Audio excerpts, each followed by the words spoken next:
Welcome to the Daily Insider here on VegasInsider.com. I'm your host, Kevin Rogers, as we break down some of the top trends from the NFL and college football coming up this weekend. Vince Akins will join us coming up in just a moment. And a lot of good things to look ahead to, along with Carolina, Houston to kick off week 3 of the NFL tonight down in the Lone Star State. The Panthers look to stay undefeated, and we'll see if Houston can pick up a victory with their man Davis Mills at quarterback, the former Stanford Cardinal. But we'll talk about that in just a few moments. First, let us tell you about WynnBET.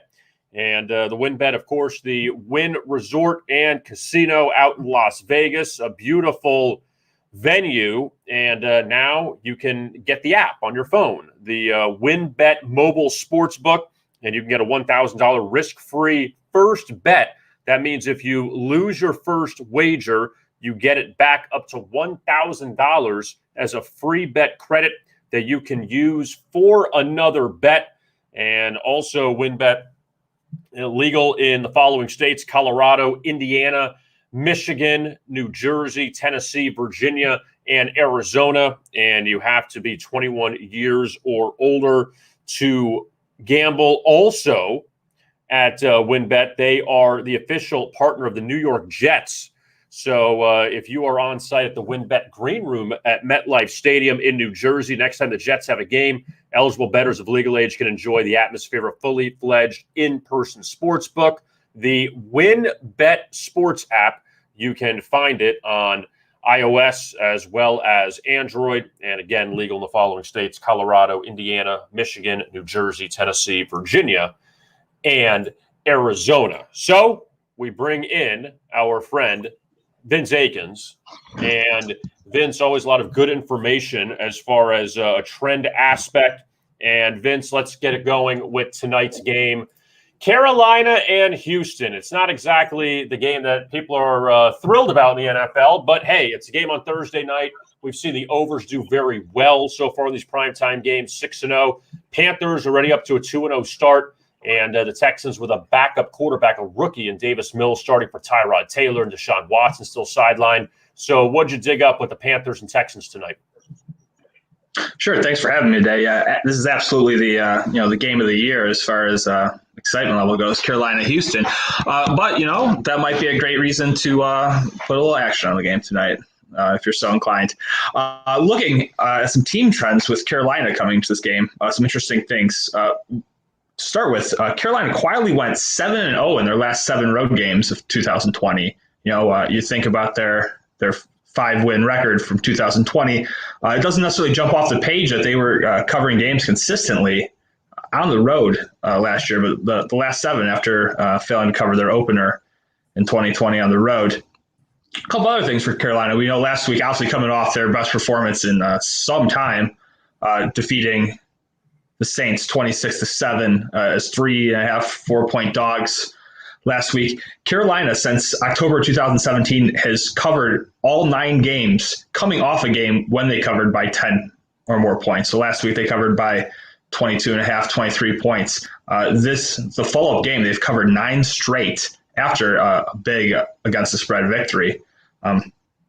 Following a little bit of the same lines, and this is actually a nugget that you have seen on my selection on Carolina last week on Vegas Insider. If you had that, Carolina is now 9-0 against the spread since October 2018, when they allowed less than 300 yards total offense last game to their opponent.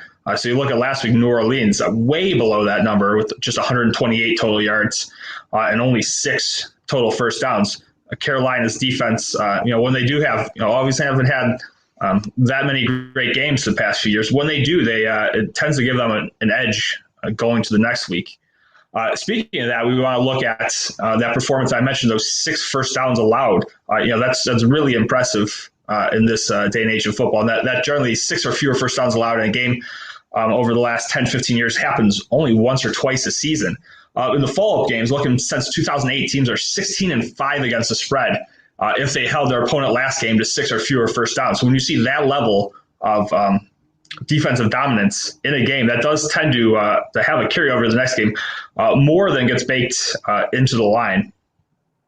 If you for those Houston backers, or if you're looking to douse a little bit of water on the Carolina trends here that I just mentioned, I will mention a final nugget here. The rarity of, you think about Carolina being a 5-win team last year, and now they are big road favorites early in the season. You're looking at that. So if we isolate teams that won 7 or less games last year, so below 500, and then they're road favorites of at least a touchdown the first 3 games of the next season, those teams are just 1-6 historically. So, A, it doesn't happen very often. And B, when they have, you can see that big early line shift. It hasn't necessarily been warranted. Teams that have won 5 or fewer games and see that shift in the first 3 weeks of next season being a road favorite of at least touchdown. That's only happened twice in the last 30 years. The last time it happened was the 2002 Cowboys. So we're going back a ways. Both those teams failed to cover those big lines. Is there a concern, Vince, that Carolina's coming off this huge win as a home underdog, and now you're flipped to a road favorite, a heavy road favorite against a team that's already covered twice? Yeah, there's definitely some long-term numbers that back that. Honestly, if you look at last week, that was a reason to like the Panthers, and I did like the Panthers a lot last week. That was one of our big plays here, because New Orleans was coming off that week 1 home. I guess that was technically a quote-unquote home underdog victory against Green Bay in week 1, then immediately going on the road as a road favorite in week 2. Yeah, you see that. You see that in the numbers a little bit both ways, particularly when you look historically. Teams going from playing as home dogs to road favorites, and teams going from playing as road favorites to home dog. And when you see that big jump going against where the site movement is, going road to home or home to road, it usually warrants some extra attention. Now, I want to go ahead to Saturday, Vince. One college football game will isolate. In Chicago at Soldier Field, it's Wisconsin and Notre Dame. That's a really intriguing matchup between these two schools, and the Badgers favorite in this one against the Fighting Irish. Yeah, I think probably clearly the game of the week on the college slate. Not too many big games beyond that. I know some people like Texas A&M, Arkansas. But looking at that game, I wanted to pull out a couple nuggets. First, so we look at this matchup. This is a neutral site game in the field, a matchup between top 20 teams. So that happens, a couple times a year. You think about some of the week 1 matchups. We had that in Alabama, Miami, for instance, earlier this year, as well as Georgia, Florida, Texas, Oklahoma. At least it used to happen for Texas, being ranked in the top 20. But you look at these neutral site matchups in the regular season, when it's happened between 2 top 20 ranked teams. I look back since 2013. The favorites in these games have won 17 of the 20 matchups and are an impressive 14-5-1 against the spread in those games. Interestingly here, Wisconsin being the lower ranked team is a decent sized favorite in this neutral site game. When you see a lower ranked team that's favored, there is a small edge historically to that as well. They cover about 54, 55% of the time. Kind of a unique situation where you see a lower ranked team of 2 top 25 teams being favored in the game. And then turning to the total in this game, something I wanted to point out, just how dominant Wisconsin's defense was against Eastern Michigan in their last game, holding Eastern Michigan just 92 total yards. You think Eastern Michigan now powerhouse, but we're also not talking about a game against an FCS school or a Division II school here. So we look back historically the last 15 years or so, teams that held a FBS opponent to less than 125 total yards last game. And historically they go under the next game 57% of the time. So we look at the total compared to just how strong their defense is played in that last game. And generally speaking, totals haven't quite adjusted low enough to match the dominance the defense showed in that previous game.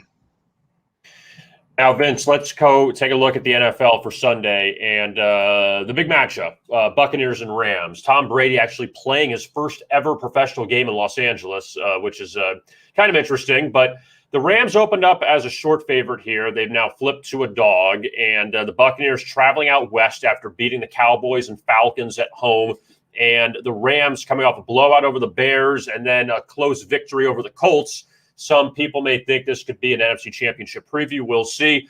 But with this game, now Tampa Bay favored, what did you find? Yeah, so I want to turn it again to the totals in this game, and a couple interesting nuggets here. To start with, we got to look at high totals for both of these teams. For the Rams, isolated since going back to December 2018, so just the last couple of years, games in which the total has been at least 52. And in those games, the under is hit 6-0-1. So one push and 6 unders in those high total games. So you think about the way that Sean McVay plays, you might think high total game, shootout.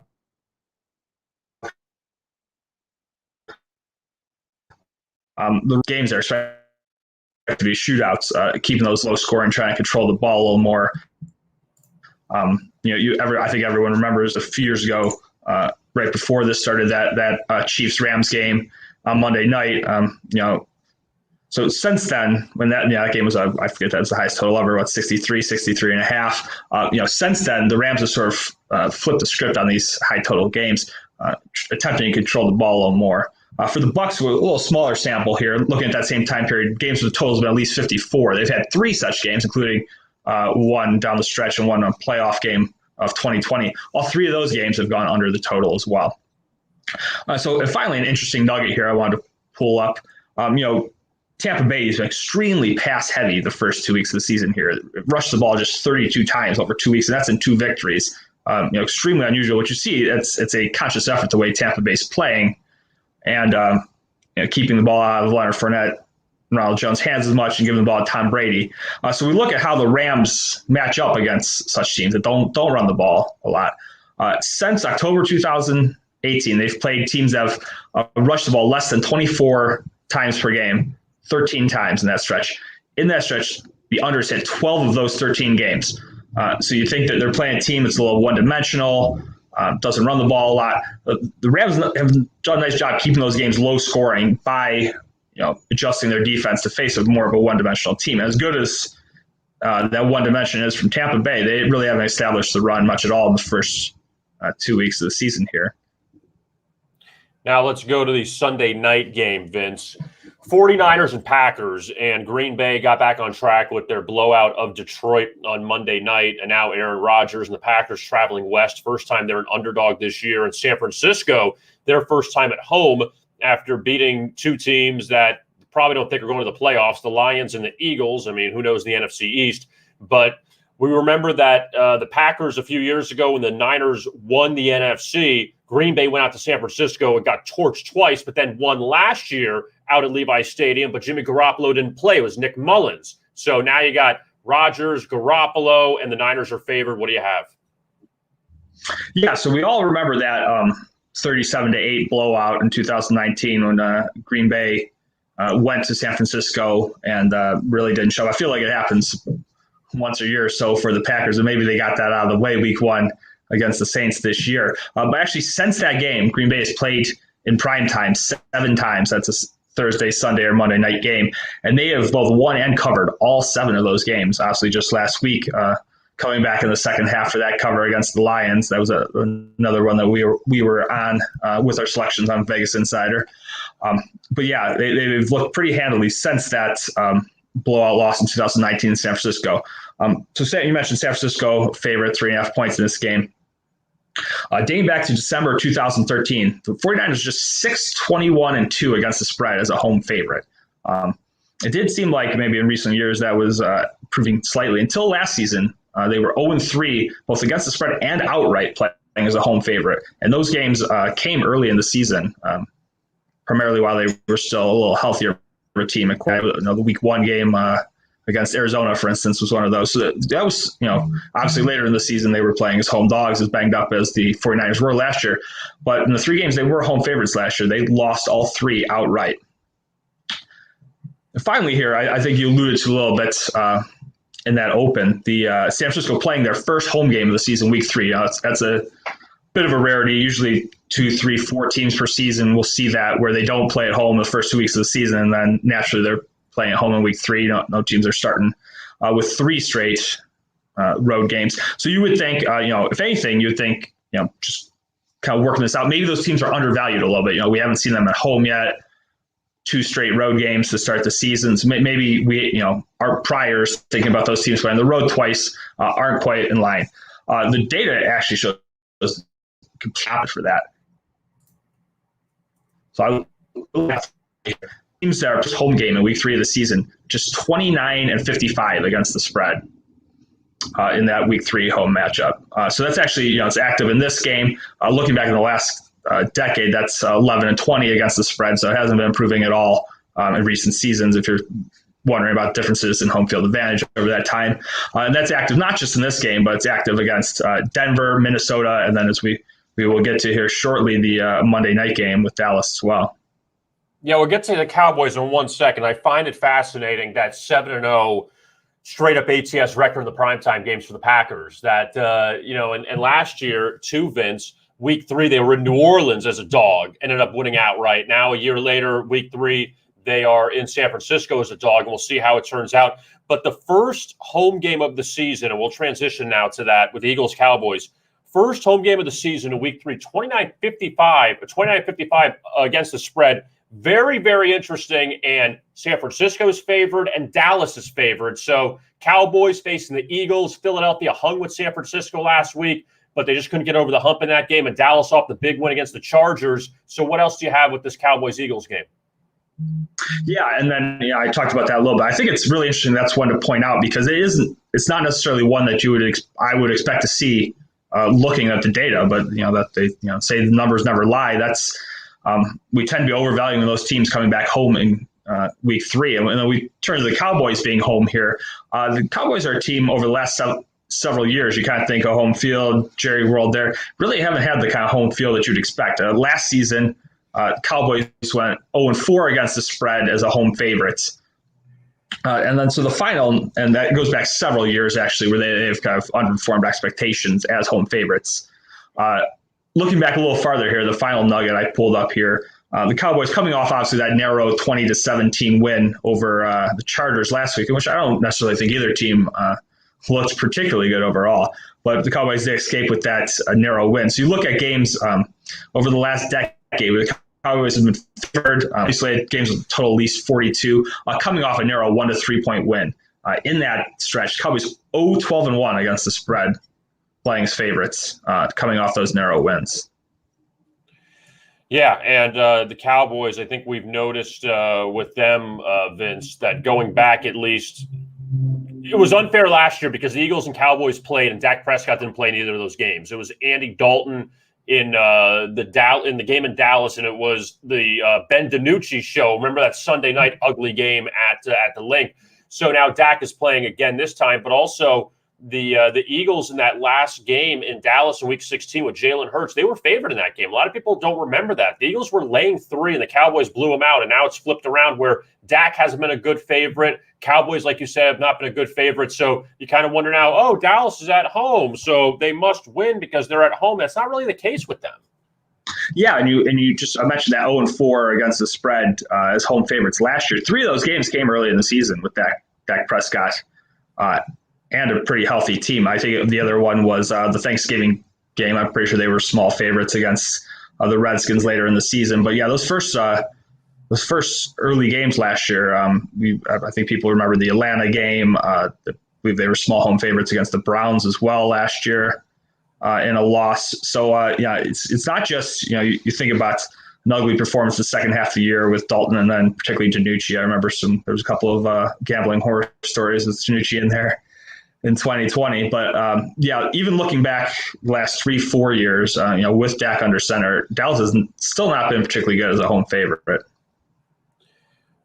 Vince Akins, you could find his work at VegasInsider.com. Always great digging up the trends, the systems, the nuggets, all of that stuff. And Vince handicaps a lot of sports at VegasInsider.com, NFL, college football, baseball. He's all over it. And Vince joins us every Thursday here on the Daily Insider to break down those trends for the top games of the week.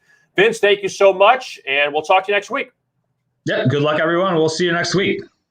All right, there is Vince Akins, and again, really good work out of him. I'm telling you, I'm still not even baffled, but that Packers trend about them in the primetime games, 7-0 straight up and against the spread, their last 7 is amazing. That's a really good number going into this game. And also the home teams, 29-55 against the spread, that are playing their first home game of the season in week 3. And Vince mentioned it. It's San Francisco, Dallas, Denver, and Minnesota. Broncos play the Jets. They're a huge favorite. Vikings are a short dog to the Seahawks. And so you have 3 or 4 that are favorites, and you wonder which one of those favorites will not come through coming up this week in the NFL. So let's take a look at some Major League Baseball today, and we'll begin with the red-hot St. Louis Cardinals. They are going to Milwaukee to face the Brewers, or actually they're still in Milwaukee. They're finishing up the series. But the Cardinals have won 11 straight games, and they right now are in control of the second wild card spot in the National League. And they send out Adam Wainwright today opposite Adrian Hauser. And Wainwright has just been fantastic over the last few months. Cardinals are 11-2 in his last 13 starts.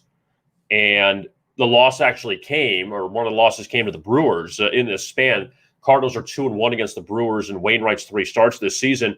Milwaukee's lost 4 in a row. And look, they're still in major control of that National League Central, but also, they don't want to fall apart at the wrong time either going into the playoffs. But Milwaukee, obviously, they'll be guaranteed a 5-game series, where St. Louis would have to get past either LA or San Francisco in that wild card game. But the Cardinals playing with a lot of momentum right now. So speaking of the Dodgers, they are in Colorado today to face the Rockies. And it's Max Scherzer on the mound. And Scherzer has just been unbelievable for LA. He could win the Cy Young when it's all said and done. And Scherzer's numbers since getting traded to the Dodgers from the Nationals, he has made 9 starts for LA. The Dodgers are 9-0 in those games. He has 2 no decisions. One of them because there was a big rain delay in Philadelphia and a 5-0 victory over the Phillies. And the guy hasn't given up an earned run in 5 starts. It really is truly amazing, him going to LA and really helping out the defending champion Dodgers. And LA, when it's all said and done, they could end up being in the wild card game because of the way San Francisco is played.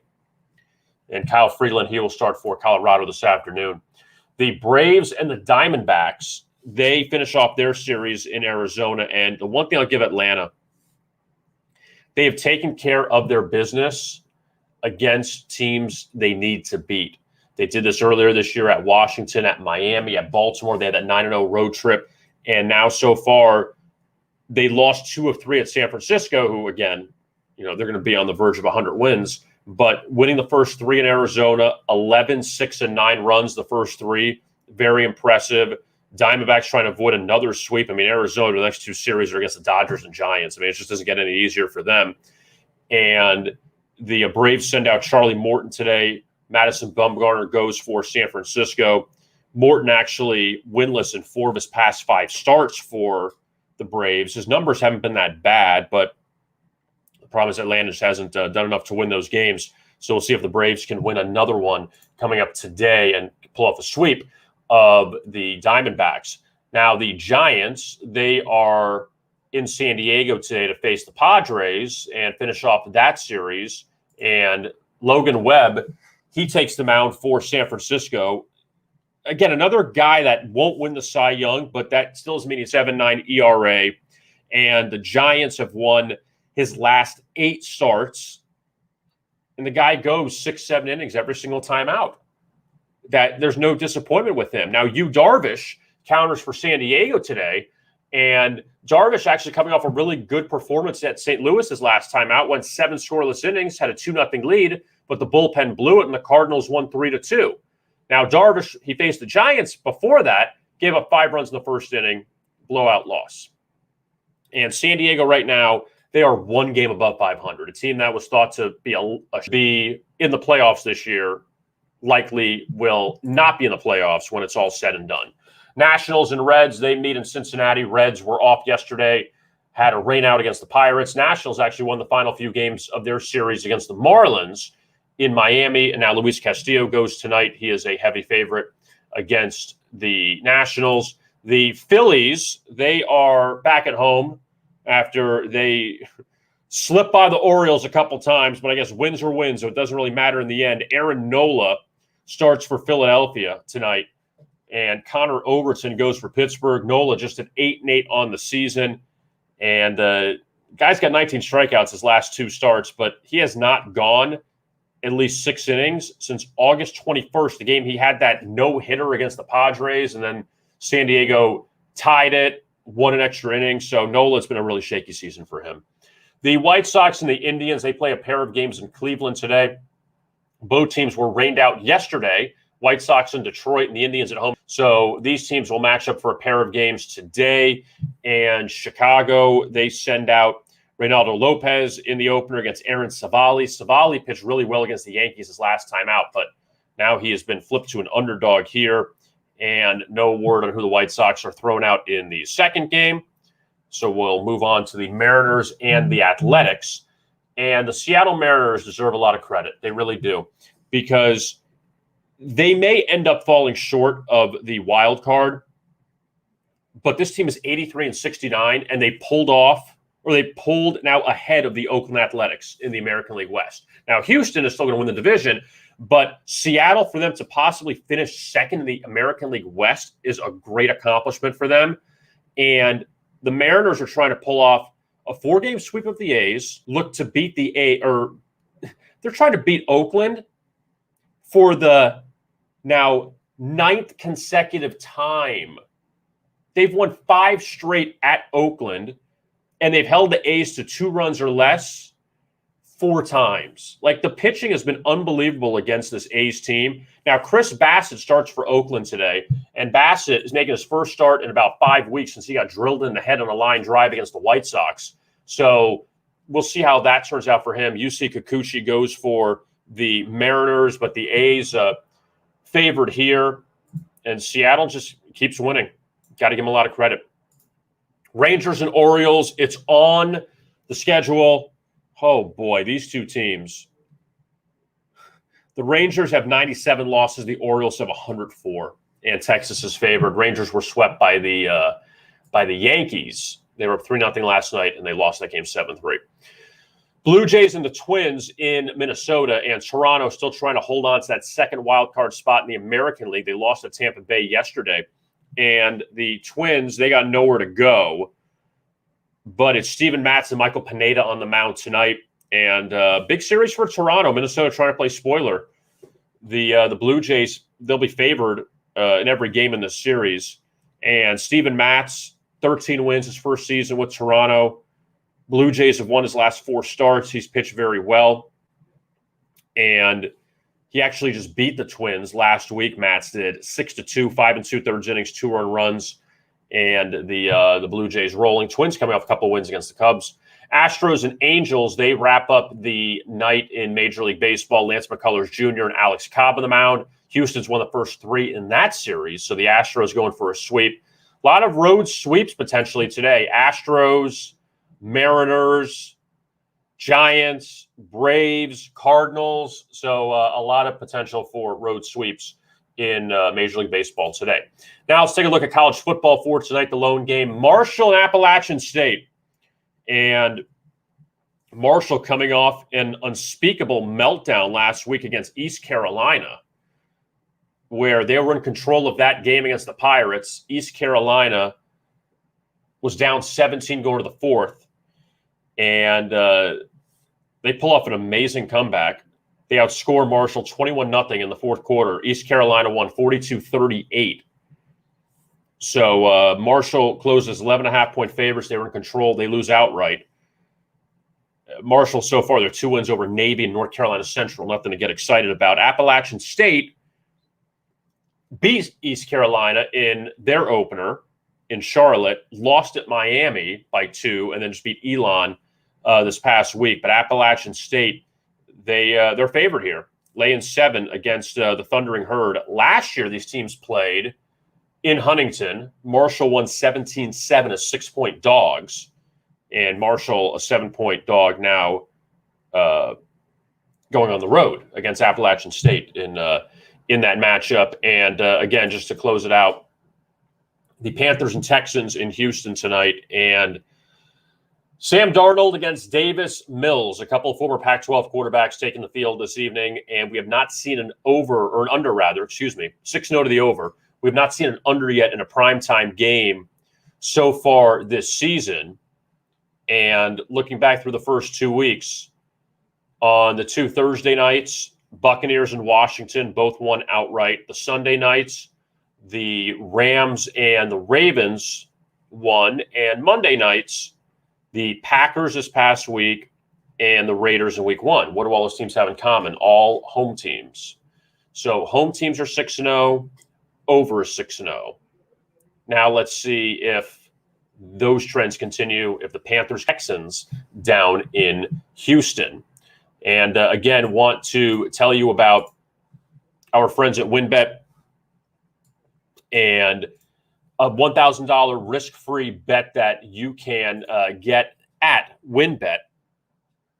And when you download the WynnBET mobile sportsbook, you can get a $1,000 risk-free first bet. That means if you lose your first wager, you get it back up to $1,000 as a free bet credit that you can use for another bet. And you see the states where it's legal: Colorado, Indiana, Michigan, New Jersey, Tennessee, Virginia, and Arizona. It must be 21 or older to gamble. iOS and Android, that's where you can find it on your mobile devices. Just download the WynnBET app, and you will be in business for a lot of fun with this app. And again, the Wynn Resorts and Casino out in Las Vegas, a beautiful establishment. And now their sports book is mobile in several states. So check that out at WynnBET right now. Our thanks to Vince Akins for joining us on today's edition of the Daily Insider. In case you tuned in late, you can always find the replay at vegasinsider.com or go to our YouTube channel at Vegas Insider. And also tomorrow, we're going to break down college and the NFL, as well. Kyle Hunter on. He is the hottest college football handicapper right now out there. And he will join us to talk about some college games. Mark Franco will talk about the NFL as well. And we will go into the weekend on a high note, looking ahead to the action in both those sports. I am Kevin Rogers. Thanks a lot for tuning in to today's edition of the Daily Insider right here on vegasinsider.com.